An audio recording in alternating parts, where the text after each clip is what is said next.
बिस्मिल्लाह रहमान रहीम। सज्जनों ते मित्रों, पंजाब की धरती का सब तो वड्डा मसला यदी तारीख ते रेतल ना होने वाला खिलवाड़ है, जिन्हें साथों वो सच्चाइयां खोलियां जिहड़ियां किसी भी कौम लई मानयोग हुंदियां ने। पहला अंग्रेज़ ने साडी बोली खोई ते फिर साड़ियां नस्लों तो उन्हां दी पहचान खोण लई पंजाबी नूं रोज़गार या सरकार दरबार की बोली बनाउण दी थावें इनू गवारपुणे नाल जोड़न दी बदबूदार साजिश रचाई। फिर जब सिख मुस्लिम नफरत वधाइयां गईयां तो सब तो पहला बोली उत्ते वार किया गया। इंज जिथे पंजाब वासियों नूं वंडण की कोशिश की गई, उत्थे ही बोली नूं भी मजहब नाल जोड़ के पंज दरियावां दे वासियों विच नफरतां दा बीज बीजिया गया। वंड तो बाद पंजाबियों का ब्यूरोक्रेसी ते सियासत विच ज़्यादा जोर नहीं सी, सो जिहड़े लोग पंजाबी के खिलाफ साजिशां कर रहे सन उन्हें खुल के अपना आप खाना शुरू कर दिता। नफरतां इन्नियां वध गईयां कि पंजाबी बोलण वालियां नूं गद्दारी के सर्टिफिकेट वंडने शुरू कर दिते गए। इस घुटन भरे दौर में बाबाए पंजाबी डॉक्टर फकीरमंद फकीर होरां आवाज़ चुकी तो पंजाबियों के हक्कां लई लुकाई नूं इकट्ठा करन दा आर कीता।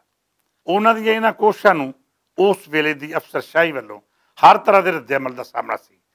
उर्दू क्यों जे सरकार दरबार की बोली सी ते रोटी रोजी भी ये जुड़ी हुई सी, सो पंजाबियां मजबूरन इनू कबूल किया। उधर अफसरशाही वालों पंजाबी की निंदिया के नाल नाल ये तासर दिता गया जिमें इस बोली नाल जुड़े लोग उजड़ ते गंवार ने। मतलब कि जिहड़ी साजिश अंग्रेज़ां रची सी वो साडे उत्ते काबज़ अफसरशाही ने होर अगे वधाई।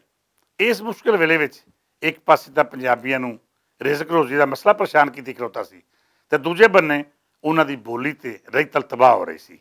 60 के अखीर उत्ते मुश्ताक भट्ट होरां ने अगां वध के पंजाबी का झंडा चुकिया तो गल्ली बाती बैठकां लावन की थावें मैदान में उतर के सरकारां नूं दस्सिया कि पंजाबी अपनी रहीतल तो कट के नहीं रह सकता।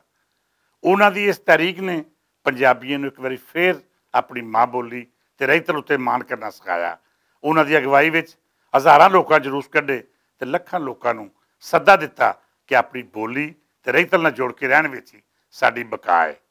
सानूं ये भी मनना पेगा कि इन्हां पंजाबी प्यारिਆਂ ਦੇ ਨਾਲ-ਨਾਲ 3 ਖੇਤਰ होर भी सन जिन्हां साडी माँ बोली नूं सलामत रखण विच मुढ़ला किरदार अदा किया।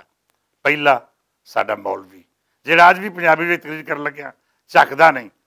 दूजा साडा नाथ खां जिन्हें पंजाबी विच रोज़ दिहाड़े मसीत के स्पीकर राहीं पंजाबी अखरां नूं इश्के रसूल सल्लल्लाहु अलैहि वसल्लम की लड़ी विच परो के पंजाब वासियों नूं इकट्ठा रखिया।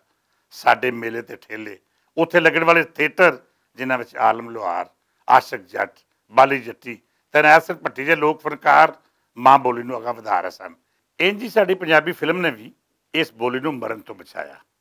अहमद राही, वारिस लुधियानवी ते बाबा आलम सियाह पोश जै गीतकारां अजिहा कमाल किया कि लुकाई अपनी रहीतल नाल जुड़ी रही।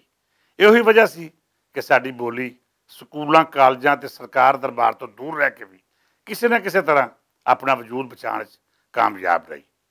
इन्हां बीतिया वरियां विच असीं बहुत कुछ गवा के भी अपना आप जिंदा रखने कामयाब हो गए हाँ। तो ये भी कोई छोटी गल नहीं। मैनूं ये गल करने भी कोई आर नहीं कि मैं अपनी सारी हयाती विच पंजाबी लई पंजाबियां दी इन्नी गूढ़ी जुड़त कदी नहीं वेखी जिवें अज दा पंजाबी अपनी माँ बोली नाल जुड़िया होया है।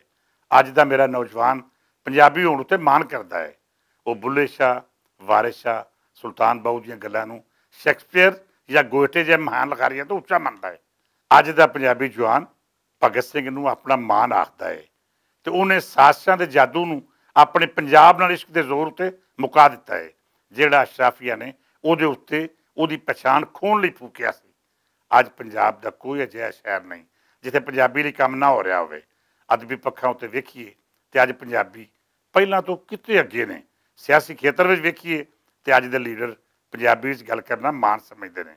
इहदी सब तो वड्डी मिसाल मेरे निक्के वीर ते निੱਘੇ सियासतदान मलक अहमद हरी ने। इंज ही पंजाबी बोली हुण रोज़गार नाल भी जोड़ रही है ते निसाब विच शामिल होकर साडी नवीं नस्ल नूं अपनी रहीतल दा जाणू भी बना रही है। हुण वो वेला दूर नहीं जदों साडी बोली विच बालां नूं मुकम्मल निसाब भी पढ़ाया जाएगा। इस हिस्से मैं अपने कायद ते मित्र अलियास घुम्मण ते बाजी परवीन मलक होरां दी कारकरदगी नूं जरूर सराहांगा जिन्हां दिन रात एक करके निसाब ते रोज़गार के खेत्र में कामयाबियां हासिल कीतियां ਤੇ ਮਾਂ ਬੋਲੀ ਦਾ ਝੰਡਾ ਹੋਰ ਉੱਚਾ ਕੀਤਾ। ਇਹ ਵੱਖਰੀ ਗੱਲ ਹੈ ਕਿ ਹਾਲੇ ਮੰਜ਼ਿਲ ਦੂਰ ਹੈ, ਪਰ ਖੁਸ਼ੀ ਦੀ ਗੱਲ ਇਹ ਹੈ ਕਿ ਪੈਂਡਾ ਮੁੱਕਣਾ ਸ਼ੁਰੂ ਹੋ ਗਿਆ ਹੈ। ਜਿਹੜਾ ਪੰਧ ਮੁਕਾਉਣਾ ਔਖਾ ਲੱਗ ਰਿਹਾ ਸੀ ਉਹ ਹੁਣ ਘਟ ਰਿਹਾ ਹੈ। ਸਾਡੀ ਨਵੀਂ ਨਸਲ ਉਹ ਸਵੇਰ ਜ਼ਰੂਰ ਵੇਖੇਗੀ ਜਿਹਦਾ ਖਾਬ ਮੇਰੇ ਜਿਹੇ ਲੋਕਾਂ ਵੇਖਿਆ ਸੀ, ਜਿਹੜਾ ਖਾਬ ਮੁਸ਼ਤਾਕ ਭੱਟ ਤੇ ਡਾਕਟਰ ਫਕੀਰਮੰਦ ਫਕੀਰ ਹੋਰਾਂ ਵੇਖਿਆ ਸੀ।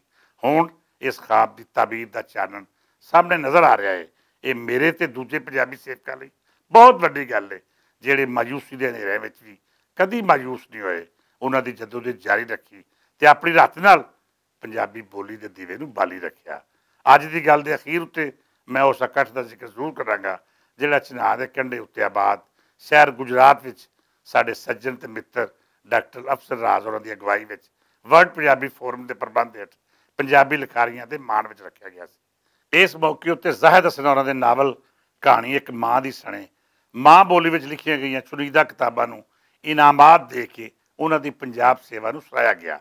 ਮੈਂ ਇਹਨਾਂ ਸੱਜਣਾਂ ਨੂੰ ਸਲਾਮੀ ਦੇ ਨਾਲ ਅੱਜ ਦੀ ਗੱਲ ਮੁਕਾਨਾ ਹਾਂ ਕਿ ਜਦ ਤੀਕਰ ਅਜਿਹੇ ਸੱਜਣ ਮੌਜੂਦ ਨੇ ਪੰਜਾਬੀ ਦਾ ਝੰਡਾ ਹਰ ਪਲ ਉੱਚਾ ਹੋਵੇਗਾ। ਸ਼ਾਦ ਰਹੋ, ਸੁਖੀ ਵਸੋ।